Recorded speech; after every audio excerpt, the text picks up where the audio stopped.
उत्तर प्रदेश के गाजियाबाद जिले के मोदी नगर से सामने आई एक ऐसी बड़ी प्रशासनिक कार्रवाई जिसने न केवल अवैध कब्जों पर सवाल खड़े किए हैं बल्कि यह भी संदेश दिया है कि सरकारी भूमि और सार्वजनिक रास्तों पर अतिक्रमण करने वालों के खिलाफ अब कार्रवाई सिर्फ कागजों तक सीमित नहीं रहने वाली। एक तरफ बुलडोजर, दूसरी तरफ भारी पुलिस बल और देखते ही देखते जमींदोज हो गई 14 दुकानें। जी हां, मोदी नगर के बेगमाबाद बुदाना गांव में सोमवार को प्रशासन ने एक बड़ा ध्वस्तीकरण अभियान चलाया जिसमें करोड़ों रुपए मूल्य की सरकारी भूमि को कब्जा मुक्त कराया गया।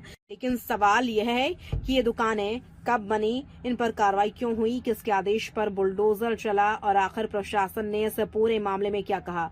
आइए आपको बताते हैं पूरी कहानी विस्तार से। यह मामला गाजियाबाद जिले की मोदी नगर तहसील के ग्राम बेगमाबाद बुदाना का है। प्रशासन के अनुसार गाटा संख्या 1014, जिसका कुल क्षेत्रफल लगभग 700.9 वर्ग मीटर बताया गया है, राजस्व अभिलेखों में रास्ते की भूमि के रूप में दर्ज है। यानी यह जमीन सार्वजनिक आवागमन के लिए निर्धारित थी, लेकिन आरोप है कि इसी रास्ते की भूमि पर अवैध रूप से निर्माण कर लिया गया था और सिर्फ 1-2 नहीं बल्कि कुल 14 दुकानों का निर्माण कर दिया गया था। इतना ही नहीं, इन दुकानों के बीच आपसी आवागमन के लिए दरवाजे भी बनाए गए थे, जिससे सार्वजनिक रास्ते का स्वरूप पूरी तरह बदल गया था। इस मामले को लेकर लंबे समय से विवाद चल रहा था। राजस्व विभाग द्वारा जांच और सुनवाई के बाद माननीय न्यायालय उप जिलाधिकारी न्यायिक द्वारा 30 नवंबर 2023 तथा 18 मई 2026 को आदेश पारित किए गए।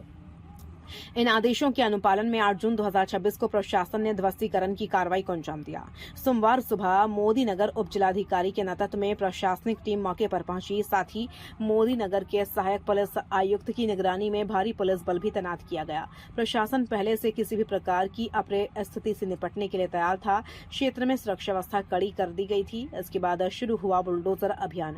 एक एक करके उन सभी 14 दुकानों को ध्वस्त किया गया जिन्हें प्रशासन ने रास्ते की भूमि पर अवैध निर्माण बताया। दुकानों के बीच बनाए गए अवैध दरवाजों को भी तोड़ दिया गया। कुछ ही घंटों में पूरा क्षेत्र मलबे में तब्दील हो गया। अब आपको सुनाते हैं जिला प्रशासन द्वारा क्या कहा गया।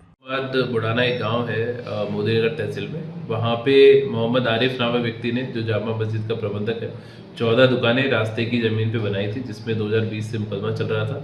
18 अभी मई को उसमें एसडीएम न्यायिक का ऑर्डर हुआ था, जिसमें ये सभी दुकानें रास्ते में पाई गई थी, अवैध दुकानें थी और तब उसका डिमोलिशन की ड्राइव चली है। 11 दुकानें जब नोटिस दिया गया और अनाउंसमेंट किया गया तो सभी लोगों ने, परसों चूंकि इसमें अनाउंसमेंट किया गया था, सभी लोगों ने तोड़ ली थी और 3 दुकानें आज वहाँ पे तोड़वा ली गई। रास्ता क्लियर करा दिया गया है, अब वो सार्वजनिक उपयोग के काम आएगा। प्रशासन के अनुसार सर्किल रेट के आधार पर इस भूमि का मूल्य लगभग 2,75,80,000 रुपए आंका गया है। यानी करीब 2.75 करोड़ रुपए की सरकारी भूमि को कब्जा मुक्त कराया गया। यह जमीन अब नगर पालिका परिषद मोदी नगर को सौंप दी गई है ताकि भविष्य में इसका उपयोग सार्वजनिक हित में किया जा सके। इस कार्रवाई के बाद स्थानीय स्तर पर कई तरह की चर्चाएं भी शुरू हो गई हैं। लोग सवाल उठा रहे हैं कि आखिर इतने बड़े पैमाने पर निर्माण हुआ तो वर्षों तक कार्रवाई क्यों नहीं हुई? क्या संबंधित विभागों को इसकी जानकारी नहीं थी? अगर जानकारी थी तो निर्माण को शुरुआती चरण में ही क्यों नहीं रोका गया? ये ऐसे सवाल हैं जिनके जवाब प्रशासनिक रिकॉर्ड और जांच के बाद ही स्पष्ट हो पाएंगे। प्रशासनिक सूत्रों के अनुसार इस मामले में जिम्मेदार व्यक्तियों के खिलाफ आगे भी कार्रवाई की संभावना से इंकार नहीं किया जा सकता। रिपोर्टों में मोहम्मद आरिफ, जो जामा मस्जिद बेगमाबाद बुदाना के प्रबंधक बताए जा रहे हैं, का नाम भी सामने आया है। हालांकि किसी भी व्यक्ति की कानूनी जिम्मेदारी या दोष तय करना जांच और न्यायिक प्रक्रिया का विषय है। अंतिम निर्णय सक्षम प्राधिकरण और न्यायालय द्वारा लिया जाएगा।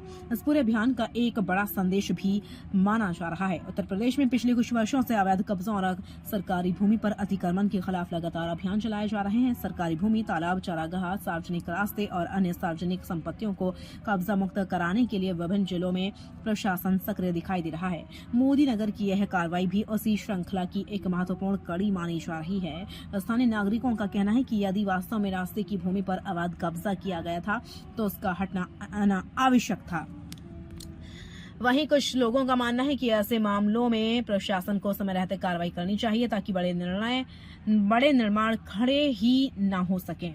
अब आगे क्या होगा इस मामले में, और लोगों की जिम्मेदारी तय होगी। क्या अवैध निर्माण से जुड़े अन्य मामलों की भी समीक्षा होगी? क्या मोदी नगर और गाजियाबाद के अन्य इलाकों में भी इसी तरह की कार्रवाई देखने को मिलेगी? इन सवालों के जवाब आने वाले दिनों में सामने आ सकते हैं। फिलहाल बेगमाबाद बुदाना में बुलडोजर की गर्जना के साथ एक बड़ा अध्याय समाप्त हो चुका है। 14 दुकानें अब इतिहास बन बन चुकी हैं और करोड़ों रुपए मूल्य की भूमि प्रशासन के कब्जे में वापस आ चुकी है। लेकिन यह कहानी सिर्फ 14 दुकानों की नहीं है, यह कहानी है सार्वजनिक भूमि की, कानून के शासन की और उस संदेश की जो प्रशासन देना चाहता है कि चाहे कब्जा कितना भी पुराना क्यों ना हो, अगर वह अवैध है तो कार्रवाई की दस्तक कभी भी आ सकती है।